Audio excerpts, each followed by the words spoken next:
Klein चुपचाप खड़ा था, अपने चारों ओर सब कुछ ध्यान से देख रहा था, लेकिन उसके अंदर विचारों का तूफान थमने का नाम नहीं ले रहा था। उसका मन बार बार उसी खतरनाक सोच पर लौट रहा था।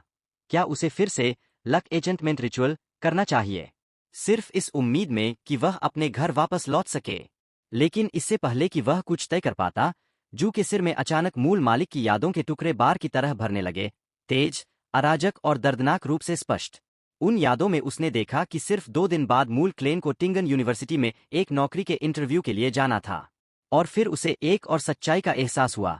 मूल क्लेन का एक बड़ा भाई था जो मुश्किल से परिवार चला पा रहा था, और एक छोटी बहन थी जो इसी कमाई पर निर्भर थी। यह नौकरी उनके लिए सिर्फ महत्वपूर्ण नहीं थी, बल्कि जीवन और मृत्यु का सवाल थी।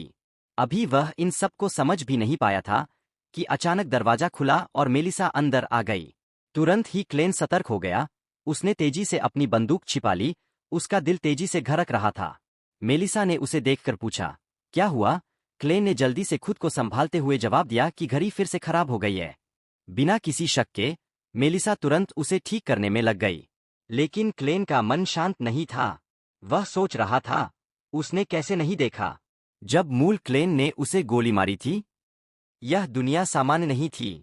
यह कहीं अधिक रहस्यमय और डरावनी थी जितना वह समझ पा रहा था। थोड़ी देर बाद मेलिसा ने उससे शाम के खाने के लिए ब्रेड और मीट लाने को कहा, क्योंकि उसे यूनिवर्सिटी जाना था। क्लेन ने सिर हिलाया और बाजार की ओर निकल पड़ा। बाहर की सड़कें अजीब तरह से परिचित लग रही थीं। यह दुनिया उसकी पुरानी पृथ्वी जैसी थी, लेकिन तकनीक काफी पीछे थी।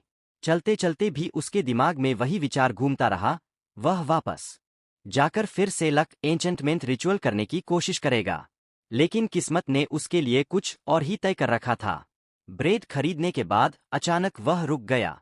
उसके सामने एक रहस्यमयी महिला खड़ी थी। उसकी आंखें सीधे क्लेन पर टिकी थीं। और फिर उसने कहा कि वह उसकी डिविनेशन करे। और उसी पल क्लेन को महसूस हुआ कि यह कोई साधारण मुलाकात नहीं है। यह किसी बहुत बड़े और खतरनाक रहस्य की शुरुआत है।